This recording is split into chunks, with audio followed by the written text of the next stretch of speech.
What's up, everyone? Welcome back to another great Ryze recap. I'm Simone Stanley. This is Dan McDonald. No Carter Wilson today. He kind of left us hanging. Yeah, unfortunately. But we're here in the Lake Point Sports Shop, the Clubhouse store, just kicking it, talking about basketball. So, Dan, let's start with the best performer from the week. It was a lot of great basketball that happened this past week and weekend, but what performance stood out the most to you? Yeah, so like you said, there was a ton of great performances, especially over at the Longhorn Steakhouse Classic over at Milton on Saturday. And the guy that really stood out to me, you know, and we probably highlighted him a bunch of times on here, but Kanaan Carlyle, Stanford commit, junior, 5-star guard. Just his intensity is just so rare at the high school level, how competitive he always is every single time out, even if he's not playing well. Like, you know you're going to get effort and intensity from Kanaan.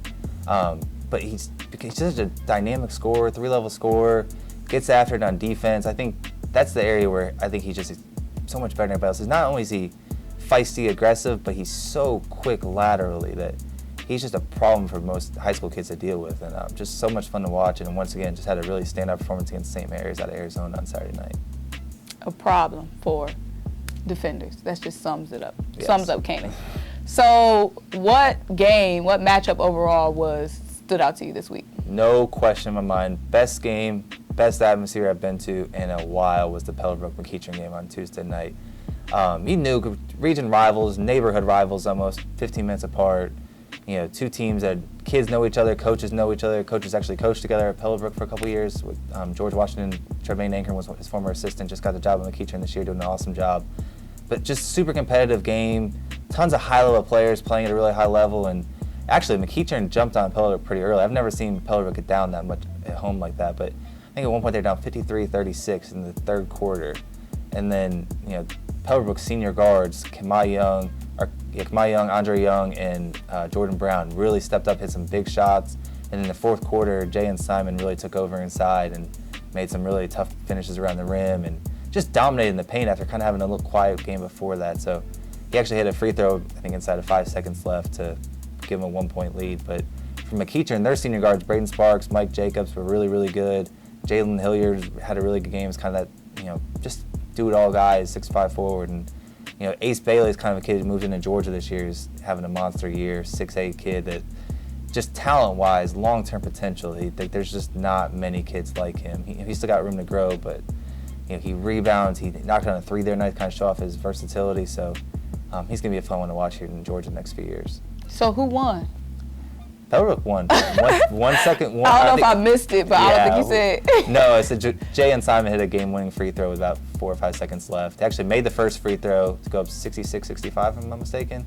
Missed the second one, and they got the offensive rebound to hold off. So it was an unbelievable game. Pebblebrook's one of the best. That's one of my favorite places to watch games in Georgia, just because the crowd's into it. They bring a DJ in, and just like there's an intensity to it that you just don't get everywhere else, and you don't see as many great high school crowds as you used to. So it was just kind of refreshing to kind of have that kind of atmosphere for a big game on a Tuesday night. The vibes are immaculate. No question. So what game are you looking forward to, especially with the playoffs coming up soon? Yeah. These games are meaning a lot now. What are you looking forward to? No doubt. So this weekend, I was just talking about a 7A matchup between two of the best teams in the state, but tomorrow night I'm going to go back over to the Walker School in Marietta because they got a really big, 1A private region matchup with Christian Heritage coming down. And both of those teams are having a really good year. They both got some really good young kids. So I went over to Walker School a few weeks ago, and C.J. Brown, a super athletic guard, has had a really good year. Ricky McKenzie is one of the best scorers in that class in the state. So those two have a really good year. They got a really good team around them, too, at Walker. But Christian Heritage up in Dalton also having a really, really good year. I think they just beat North Cobb Christian the other night, having a really good year, too. So it's just a really competitive region. Jack Abernathy is having a great year at Christian Heritage. So the matchup between those young guards is going to be really fun to watch, and just some guys that you don't get to see as much and don't probably get as much publicity as they probably should. And part of that's because they're young, but also because of the classification they play in. But yeah, I'm excited to kind of get over and kind of see a smaller school matchup after seeing the two of the biggest schools in the state compete on Tuesday night. So in Georgia, you can never go wrong picking one of these top high school games. So definitely. So what storylines are you looking out for with the playoffs so close? Yeah, I mean, so I think there's a lot of state tournaments that we have 8 different brackets in Georgia. So, but like a lot of them, sometimes it feels like you have that one team. It's like, okay, like everybody's gonna be shocked if that team doesn't win. And there's probably a couple classifications where it's like that, but there's also a lot of them where it's completely wide open. Like, as good as McEachern and Pebblebrook are in the 7A, you have Milton, you have Norcross, you have Berkmar, you have Grayson, you probably North Gwinnett. You have a lot of teams I'm probably not even mentioning that could go off and make a run. So, 6A is the same way where there's a lot of good teams. So, I just think it's going to be a really fun, and like, there's inevitably going to be a, so the way they match it up is, region winner in one region plays the fourth place team from another region.